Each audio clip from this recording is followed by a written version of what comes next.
I just want to apologize for what happened a bit earlier. Again, it was beyond our control. And again, this is a live show where we're going to talk to you about this, shooter. And it is unfortunate that we had these problems, but I want to talk to you and I want to have this show. The young man has been taken into custody, and there is a lot of controversy around it. Some folks really like this person. It's interesting. Folks are making excuses for him, and other folks are really upset about it. And some people are somewhere in between. I know that sounds kind of generic, but that is the truth. And we're doing, we're going through the whole thing about whether vigilanteism, whether he is part of the whole robber baron culture, where he is, Robin Hood, he is robbing from the rich to help the poor. So I don't know. And again, really sorry about it. It is not our problem. I guess it is a problem, but it's beyond our control, the technical issues that we've had. But we wanted to make sure to give you as full a show as possible. So thank you, Lemonheads, for joining us. We are so happy that you're here. We thank you for sticking with us. If you know anybody who's, is on the show, text them, let them know that we are back up and running. Okay, so good morning. Welcome to the show. We're just a little over an hour late. We gave you a shorter show earlier, and I'm going to give you this now. So here's the thing. Was this political? What was the motivation behind it? The shooter is finally speaking, the alleged shooter finally speaking, not only speaking in court, but also speaking. We have some file footage of him that we're going to show you. Was it political? Was it personal? Was it somewhere in between? Did he have a health issue? Was he upset about a family member? What was his experience with the American healthcare system, and on and on? So, for example, I want to know, did a brilliant young man from a wealthy family become radicalized enough to allegedly choose a cold-blooded unaliving as a pastime? How did that happen? And we're going to hear from people who knew him. Why is the internet flooded with these fawning memes and jokes about Luigi being attractive, that he's hot, talking about his abs and his look and other personal aspects of the young man? Is it just dark humor, or something sociopathic about it playing out online? That's what I want to know. So this is him being taken into custody, well, not being taken into custody, but him before a court appearance that happened last night, the video of it. Let's show it, and then we'll show you what he's charged with. Here it is.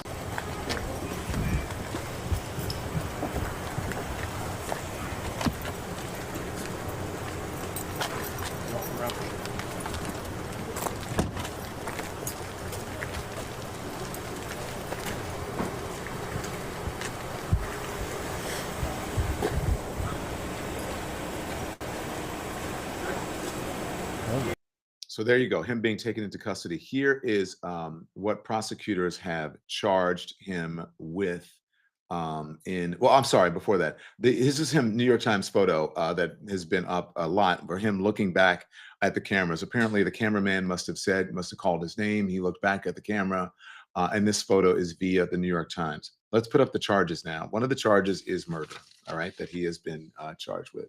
One of the charges is murder. The other one is arrest charges for second degree, having a loaded firearm, etc.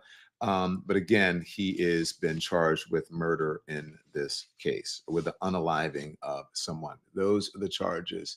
The arrest had loaded firearm, forged instrument, and also criminal possession of a weapon in the third degree. Loaded firearm, 2 charges of loaded firearm, second degree. Possession of a forged instrument, second degree, criminal possession of a weapon and a silencer, that's a third degree. And then the arrest is number 1, murder 1 is what we have there. Okay. And so that is what he has been charged with. So this is a reporter who was there for what you just saw, witnessing his arraignment, his arrest, and this reporter is at the jailhouse. He is speaking to my former colleague on CNN, Aaron Burnett. Here it is. thing that I'll note here is one of the most interesting parts that animated Mangione inside that courtroom. During the discussion of bail, the prosecutor detailed a lot of things we've been mentioning. The ghost gun found on him, the silencer found on him, but the prosecutors also highlighted about $10,000, $8,000 in US dollars, and then $2,000 in foreign currency that was found on his person. Also, they claimed that he had a Faraday bag, which is basically a bag used to conceal wireless transmissions, say from your phone or laptop. Well, the prosecutor said that was an indication of criminal sophistication and reason why they should hold him on bail. Mangione actually said at the end of that speech by the prosecution, I'd like to correct two things. First, I don't know where any of that money came from. I'm not sure if it was planted. And also that bag was waterproof. So I don't know about criminal sophistication. Again, thing that I'll note.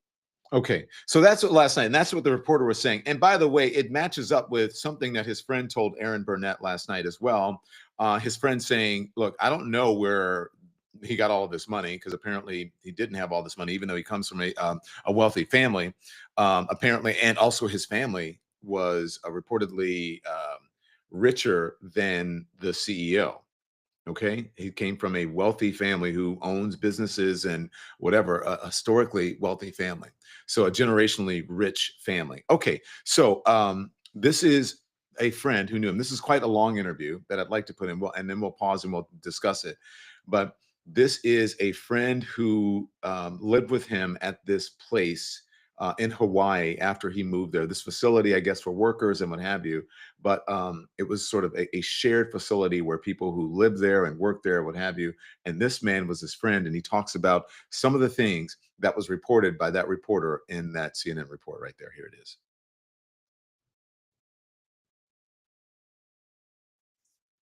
Looking forward to living in Hawaii and being healthy. He was excited about getting to know new people, experiencing new culture. And did he, all right, so I know this was back in around 2022, so you're coming out of COVID. I'm curious, RJ, did you know where he was working remotely or why he had suddenly decided to decamp to Honolulu? Was there sort of any break in his life or anything that you ever became aware of? No. It's very natural. Our members all have remote jobs, and Hawaii is one of those places that many people would love to live. So we provide kind of an all-inclusive living experience, so it makes it easy for them to move to the islands. Okay, so I know you considered him, from your interactions with him, the time you spent together, as someone who would be a lifelong friend. What was he like when you knew him? And I know you shared some pictures with us as well. I mean, in terms of how social he was and the sort of interactions that he would have had with the other people in your co-living community. He was a very thoughtful person, communicated really well, was friendly, had good relationships with everyone. He was even, in some ways, a bit of a leader. He helped spearhead a book club that we started just so we could, keep those intellectual pursuits alive from back when we were in school. So you mentioned that he was into health. How did that manifest himself? And you mentioned you went hiking together, things like that. Can you tell us more about that? Why he cared about health? And I understand also that at one point you did become aware of some issues with his back. Yeah, so when I first interviewed him before he moved in, I remember he said he had a back issue and he was hoping to get stronger in Hawaii. So he's always focused on trying. When he first came, he went on a surf lesson with other members, and unfortunately, just a basic surf lesson, he was in bed for about a week. We had to get a different bed for him that was more firm, and I know it was really traumatic and difficult. When you're in your early 20s and you can't, do some basic things, it can be really, really difficult. Did he have any conversations with you then or even afterwards about that issue? And I mean, his back, how he hurt it? I mean, obviously anything to do with the insurance process of it? I don't. The only thing he ever mentioned, he mentioned, I need to go back to see my doctor and then I'm going to have surgery. I encouraged him and brought him to yoga classes. He would do calisthenics on his own. I know he was really focused on being strong and healthy, but it also weighed on him that he knew that there was an impending surgery. So did you, in the context of all the books that you were reading and the book club that he was leading, did you have conversations about any of the issues that, we now even see in the writings that he had on him when he was arrested? I mean, did he talk about, I'm not even maybe as specific as health insurance, but capitalism, anything of that nature? I apologize. I haven't read any of the media that's happened. I heard about it when a reporter called me. So I'm not familiar with what his writings were, but I know we talked about social issues and we talked about how to improve the world. And we talked about, issues that are, say with capitalism or with the healthcare system or with housing or the food systems. It wasn't, anything specific. It wasn't like he had an axe to grind or he was even upset or angry about a particular issue. They were just natural intellectual conversations that you have when you're inquisitive. Okay, pause. So you stayed in touch with him. I know you spoke to him earlier this year, although I understand. So this gentleman works is an owner of that co-shared space. Now, according to this person in the New York Times, that he often complained, you heard him mention a little bit about having a back issue, okay, and that there was an impending surgery, and that apparently that he was having problems with it. He was suffering from a painful back issue. He said his spine was kind of misaligned. He said that he has lower vertebrae were almost about like a half an inch off, and I think he had a pinched nerve. He did not make a habit of complaining and did not seem to be on any type of pain killing medication, according to this gentleman. He's going to talk about it.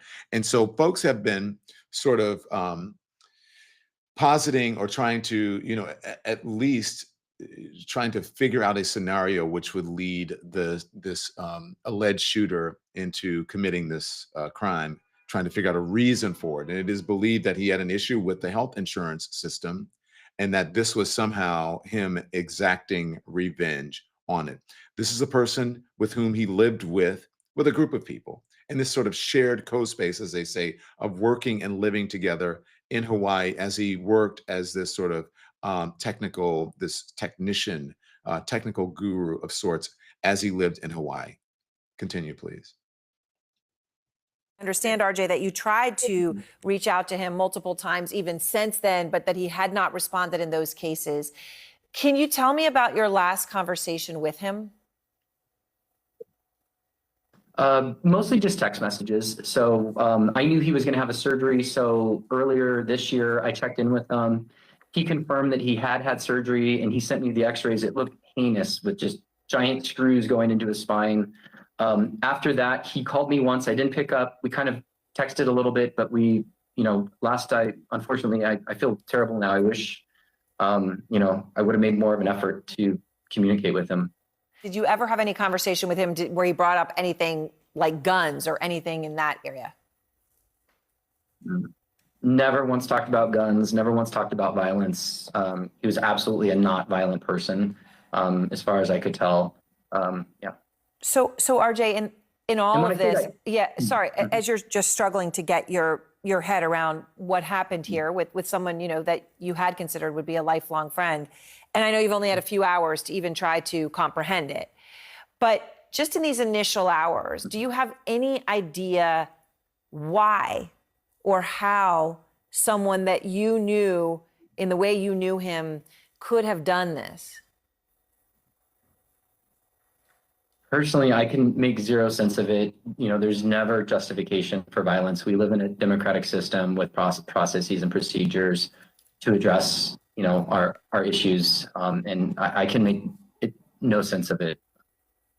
Well, RJ, I appreciate your taking the time to share all this with us. I know you're in shock about what happened. So thank you for taking the time and trying to help everyone understand a little bit more here about this, what happened. Thanks. That was my former colleague. Let me just this is just on a personal note. Erin Burnett is so good at what she does. She's such a seasoned professional, and you can see it in the way she asks the questions, in the way she allows people to respond, in the space that she gives them to respond. It's just that you cannot account for experience in someone who is meant to be an anchor. Erin Burnett is meant to be an anchor. She's really, really great.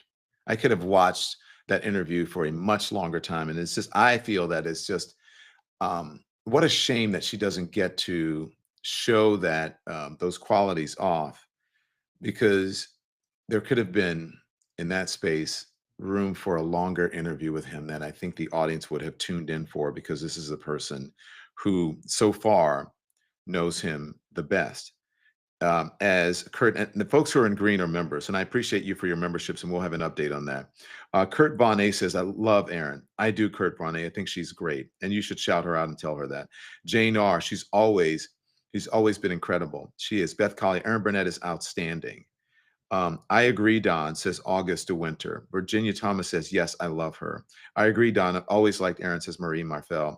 She really is, says Rebecca Conklin. She's great, and she makes you comfortable. Pain medication can induce psychosis. Yes, it can. And by the way, it can. Also, there are other things as well. I remember when I was on the morning show on that, I was never myself on that morning show because I'm not a morning person. And also caffeine does really weird things to me. When I do this, I usually do like a decaf or like a low grade of caffeine, but it puts me out of my mind. It affects me more than some drugs. And I've always tried to explain that to people, and not a lot of people understand. But yeah. So someone says, is this about the alleged shooter or Erin? Well, actually, Mike, it's about both. Because if it weren't for Erin, you would not have gotten as much information out of that person as possible. So in this time where we have been sort of, really assessing the media and judging the media and whatever, when you see someone who's actually doing a really good job, I think it's important that you point out that they're actually doing the right thing and that you are getting the information from them that you should be getting, because they're doing such a good job at exacting that information. Okay? So there you go. And that's why I think Erin did a really great job there. And I have to say, because the media's been getting beaten up a lot, and Erin Burnett, quite frankly, deserves praise for this particular issue. So let's move on and talk about, we did the thing with his friend. We talked to the reporter. And then now there is the family statement that I want to put up on the screen. If you can put it up full screen so I can read it, I would appreciate it. So the family put out a statement, and he says, unfortunately, we cannot comment on news reports regarding Luigi Mangione. We only know what we have read in the media. Our family is shocked and devastated by Luigi's arrest. We offer our prayers to the family of Brian Thompson, and we ask people to pray for all involved. We are devastated by this news. Then this is from my friend Yashar Ali, journalist Yashar Ali. Luigi Mangione's family releasing this statement. They are not speaking. I'm sure someone will get an interview. They'll grant someone an interview. They'll probably grant someone, which is interesting, from the mainstream media. They'll probably give them an interview, someone on one of the big networks, when quite frankly, what they should do, since he was influenced, and you can tell by the folks he retweeted, the folks that he engaged with on his social media, etc., it should be given to an independent person. I'm not saying it should be me, but I'm saying it should be perhaps one of the independent people who influenced him, so that they can talk about it. And anyway, so that is his family releasing that statement this morning. So another interesting aspect of this is the online response that I have been telling you about, right? About what this means. Two things. One of the responses has been, I understand this. This exposes something in our healthcare system, and it appears that people are making excuses for him. And I'm not exactly sure it is that cut and dry. I think it's a little bit more nuanced than that. As a matter of fact, Bill Burr, who is a comedian, and Bill Burr has, I think it's called the Monday Morning Podcast or something like that. And I'm not sure if this is on his podcast or if it is, if he was doing an interview. And he said that the media, speaking of the media was being hesitant and not really wanting to talk about how much the public actually liked this shooter. He's not condoning anything, but how much the public and how much affinity the public had for this shooter, and that the media was afraid to talk about it. I'm not afraid to talk about it. I don't agree with all issues, but let's just listen to Bill Burr for a bit on what he says about this, and about when he talks about CEOs, and he calls them mass unalivers as well. Here it is. You know what's annoying me about this kid who killed this CEO is none of these news programs are talking about the incredible lack of empathy from the general public about this because of how these insurance companies treat people when they're at their most vulnerable, after we've all given them our money every fucking month, and now we finally need you, and all you do is deny us. And then these pussies and all of these things are taking the pictures of their CEOs off their websites. You know, I got to be honest with you, okay? I love that that fucking CEOs are fucking afraid right now. You should be. By and large, you're all a bunch of selfish, greedy fucking pieces of shit, and a lot of you are mass murderers. You just don't pull the trigger. That's why it looks clean. That's why these people look, oh my God, oh, he was just, you know, walking into a hotel. It's like, okay, but what was his job? What did he do? What was the results of it? Okay, what do you think of that? Of what Bill Burr is saying? Now, I don't think that he is condoning anything, you know, that the guy did, but I think he's talking about the public sentiment. I don't know what you guys think. Mickey Campbell says, wow. Maureen Marfell says, I don't agree with Bill Burr. Do you agree with him? Dang says, one Peruvian guy. Facts says Simi. Saying the best comment I heard from Bill Burr. What do you think? Do you think what do you think of Bill Burr's remarks about how CEOs deserve to be afraid right now? Those are the questions that's the question, the poll that we have up right now. What do you think of that? I fully agree with him. I somewhat agree with him. I somewhat disagree with him. I totally disagree with him. So far, people are fully agreeing with him. So far, people are fully agreeing with him. Let the wokey win says, where is the lie? Javier Fernandez says fair. Reggie the commenter says, Don, he's not talking about independent media like you. He's talking about network TV. Yes, I know. 100% says love is all 23. He's right, says Toro Verde. Elizabeth MSW says, welcome to LemonNation. Thank you for that. Don, welcome to LemonNation. Thank you. All the green comments that you see on your screen, those are folks who are part of our membership, and their comments will, Marie from New Jersey says, reasons are not excuses. Reasons are not excuses. He spoke big facts, says 32 Antoine. Truth, but I don't want anyone else to die, says Beth Collier. So that is the thing that folks are saying about it. And I've been hearing that sentiment over and over and over. People talking about the robber baron, the Gilded Age that we're in, with billionaires, with these CEOs making all of this money, then healthcare CEOs, and just CEOs in general. And then the worker bees don't really get to benefit from all of the profits, the millions upon billions of dollars that these corporations make, and then millions upon millions of dollars that these CEOs make. Now, whether you agree with this, you know, this guy's actions or not, most people don't. He is bringing light to this, and people are discussing it and they are talking about it. And so we will talk about it as well. That does not mean that we're condoning it or we feel that way. We're just reporting. I do understand the sentiment here. I do understand how you vote for someone because you think that they are going to take care of the little person, right? You, and then they are billionaires. They're flying around in planes. They're sitting on gold toilets. They live in high-rise penthouses with, compounds by the sea. Compounds by the sea. While other people are doing what? Suffering. While they're pretending to speak for the little person, and in their administration, hiring and putting very wealthy people in place. Very wealthy people in place.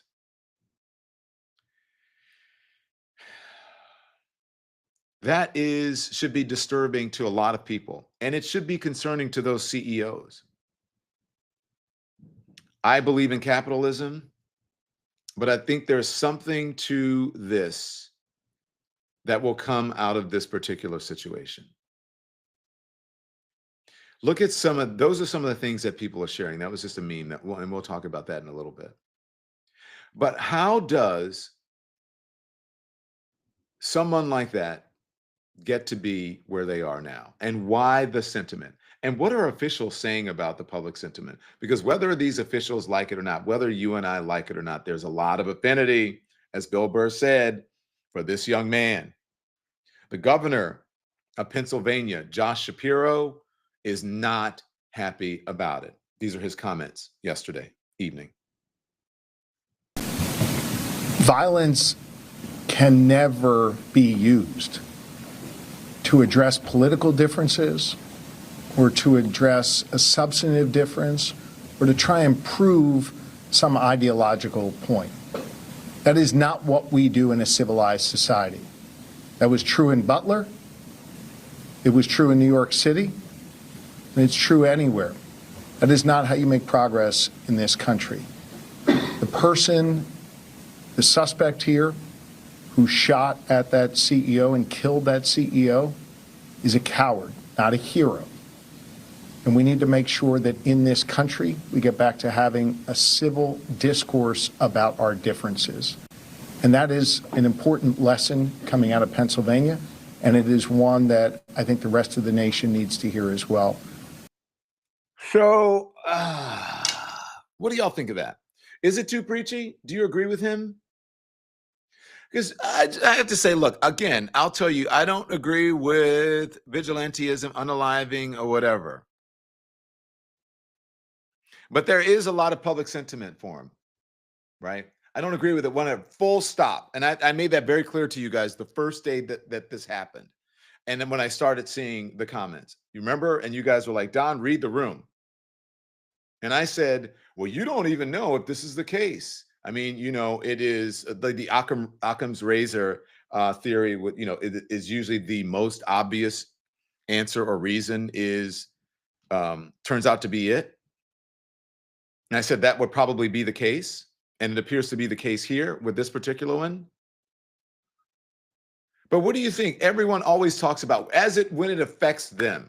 They talk about let's be civil, right? Let's be civil, let's be civil, let's be civil. If it is affecting, they're concerned about safety. And I understand that.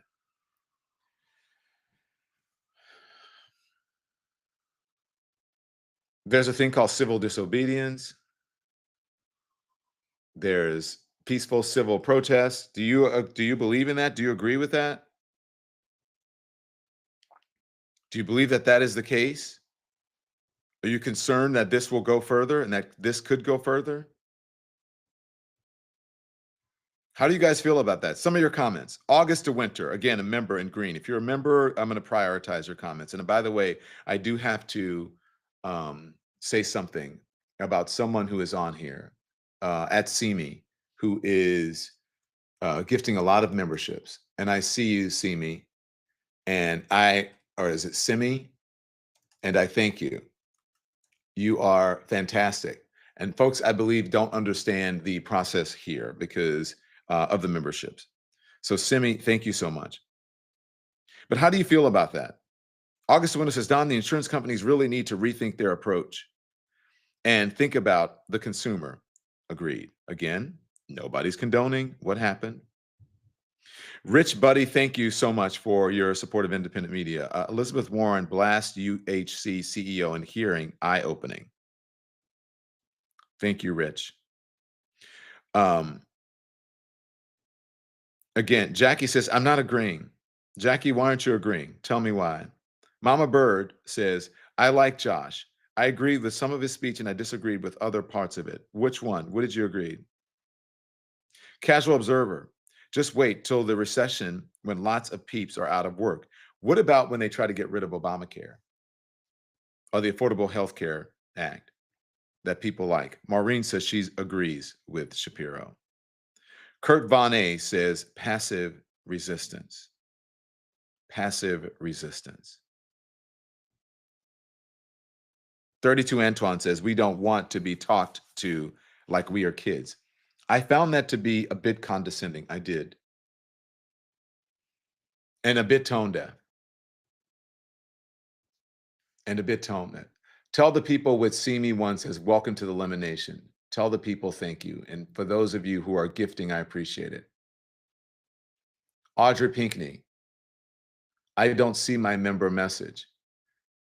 we're on a different system, Audrey, and your member message will pop up on the screen when we're back on our other system. We had technical issues this morning, so I apologize, and we will prioritize. Don't worry about it.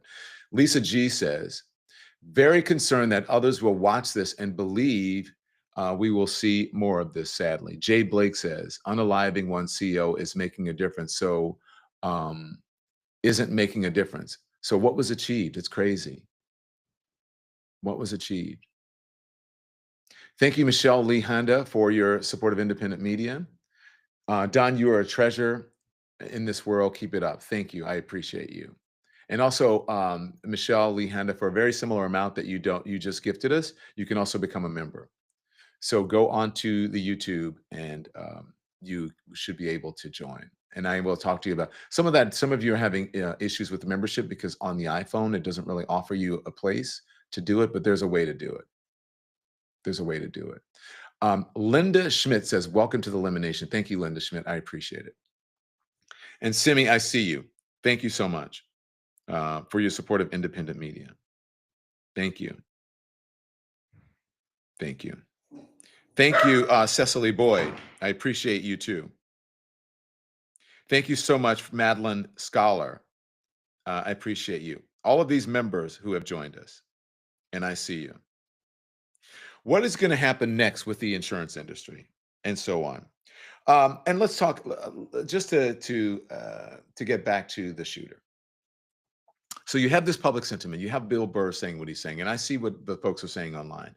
Folks are also thirsting over this shooter, talking about how handsome he is, how good looking he is, how they would love to have conjugal, I'm just being honest with you, conjugal visits with him in jail, and that on and on and on. You guys have seen it. Tell me if you've seen it. Tell me in the comments. Have you seen it? And what do you think of that? Kev247 says Shapiro needs to offer some alternatives. I agree with that. Welcome to the LemonNation, John Paul Crick. I appreciate you. So what do you think? Okay. What do you think of that, of Shapiro and of the response online? Because again, a lot of public sentiment, positive, and they're talking about his looks. I have not seen this since I don't know if you guys remember, this was a disturbing aspect of number one, the Menendez brothers back in the 90s, where there were fans, groupies, women, before they even, and some men, I would imagine, before they even went to court, before it was even adjudicated, they would show up at their appearances at the courthouse and court appearances and whatever, and like crowds, like the Beatles, like they were part of a boy band. A very similar sentiment happened with the Boston Marathon bombing shooter. Do you remember that? Shooters. There was even he had a magazine cover. Our friends over at the Bulwark, Sam Stein and Tim Miller, have a few words to say about the thirsting over this alleged shooter. Here it is. Yeah, so, go back. I've received several texts from people trying to get me to admit that I am attracted to the shooter, and I do, and I have to just say, not exactly my type. I mean, objectively handsome. I think once you kill someone, not exactly my type. Yeah. I like in that category. Kind of the Boston Marathon bomber was kind of a little bit more in my wheelhouse. Yeah, do you remember the Rolling Stone cover of that guy? Do I? Oh, do I remember that cover? Not an appropriate cover. Some people were very upset about the cover, not me. They made him look like a young Bob Dylan. It was nuts. Much handsomer than a young Bob Dylan. Okay, so anyway, he's still in jail as he should be. But yeah, not exactly my type. But other people disagree, and I have some pretty disgusting things in my inbox, is I guess all I'm going to say. I don't think we need to share it with the whole audience, but some of the thoughts that people have suggested to me privately are not appropriate. Why are people drawn to these types of vigilante murderer types? I don't really get it. I think in this case, it's just because he's a 10 out of 10. I don't know. I'm not sure that there's anything much more to it than that. I do think he's gonna get exalted by a swath of society who sees him as like. I mean, yeah, you've already seen some of that. Great slayer of corporate healthcare insurers. Yeah. And it will depend on how much he leans into this. I just look. I just encourage everybody just to like this impulse to resist it. Like the I idea, agree. Yes. this is a place that people want to go. I think like, we live in a society. This is not. This is a very dangerous path to go down. And this is a man that had family. You can't have vigilante murder. I mean, that's just ridiculous. Like, people should just chill out. Even if you truly abhor private health care, like, just chill out. You don't need to applaud murder. Yeah, and also this whole notion that there has been one other political thing. I guess I have one other final thought about the politics of this. There's like, because there have been vocal TikTok and Twitter personalities, including up to, we're over on YouTube right now, and YouTube personalities over like Hassan, who's very popular on the far left as a Twitch streamer and a YouTuber. Like, people up to including him have been expressing like sympathy towards the shooter, or at least understanding in some cases, rationalization, and Right. I think that has led then the discourse in politics to be like, you can see how upset people are, that like they're even defending this murder, and that means that people are really demanding like political change on healthcare. Hey, I'm all for political change on healthcare reform. The current healthcare system is I have no interest in maintaining. But we just finished a campaign where the winning candidate ran on, I have concepts of a plan for fixing healthcare. So like the idea, and I think that it is a fishbowl view of society. If you're just watching leftist YouTube or just watching MAGA YouTube, and you think that there's some like outpouring of support for this kind of thing, I think that is very, very, very wrong. And so this is one of those cases. So here we go. Look, I agree somewhat, but the internet, right, or especially social media, is not always reality, but there is a lot of support on social media, and one cannot deny that.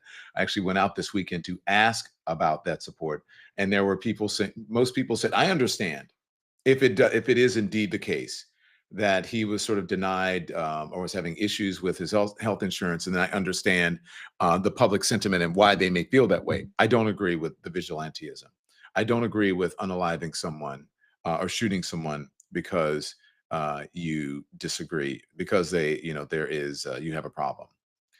But also the online sort of thirst and people, sort of groupies coming from not women, gay men, who just, hey, this guy's hot. Even members of friends that I know who are straight heterosexual men who are saying, wow, this is a good looking dude.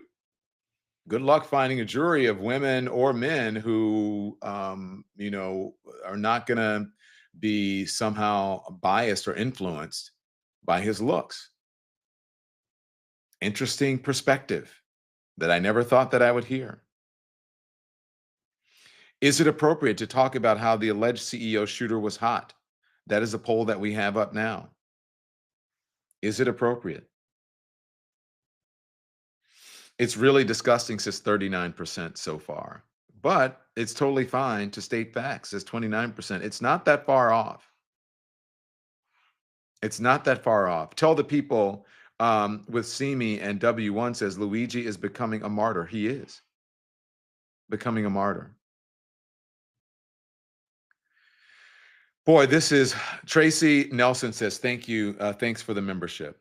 I appreciate it, guy. Andy Moore. We see you, Tater Tot. I don't know. He's talking to someone there. Lisa G says, exactly. We're no longer a civilized society. Unaliving tends to make you unhot for what it's worth, says Mama Bird. Is it? Okay. 37% say it's really disgusting to talk about how hot the alleged CEO shooter is. What do you guys think? This is where we are now. This is where we are. Yeah. Okay, so let us know in the comments. Also, make sure you hit the thumbs up. We appreciate it because it affects the algorithm. I really appreciate that. But also, our memberships are very important. Just look, you're not missing out. We're still going to get a live show. You're going to get a live show that everyone is privy to, except the comments will be prioritized, and the folks who are members will get other things on top of the daily lives that others, the folks who are not members, won't get. So I appreciate our memberships are moving. Every time we do a live, they move quicker. This is really new to me. I'm not used to like doing memberships and all of that because I would love to be able to just offer everything, just let you guys have it. But we have to be able to stay on the air. We have to pay folks like Nikki. Nikki, I don't believe that folks can't hear you. I think they might be able to. Can you tell? Maybe they can hear you. They can through the microphone. Okay, guys, can you hear Nikki? No, through the microphone, they can hear you. Tell me if you can hear me. Yeah, let's see. Let's see. Can you guys hear Nikki? Nikki, talk to us. Yeah, yeah. See me. Thank you. I love you as well. So yeah, I think that they can hear you because yeah, they can hear.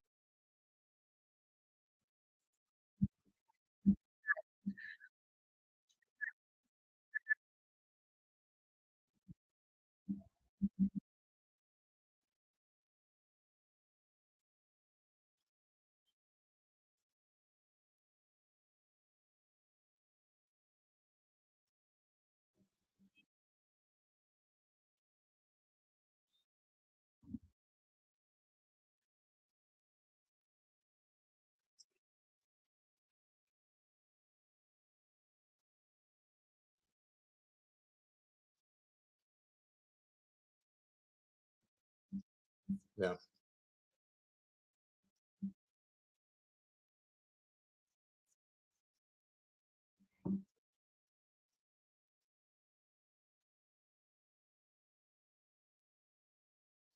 Nikki that says you're not clear. That's what they that is awful. Yeah. But anyway, we will describe and we'll get the information up about the membership. And I look, I think we're going to have to explain this as much as possible live. Did we fix our normal platform that we usually get up live for?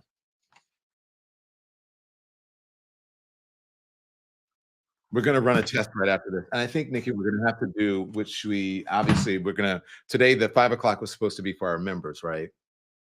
So I think we're going to have to open it so that we can explain everything to folks.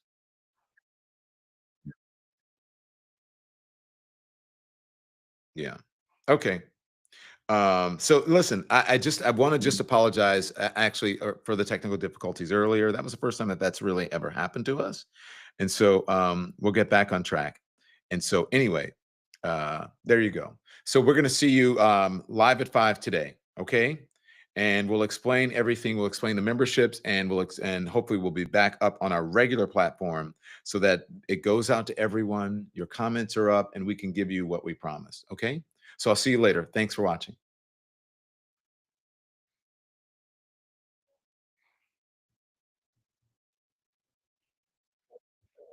Yeah, finally. All right. So thank you, TikTok, for your patience. We're going to get on and we're going to work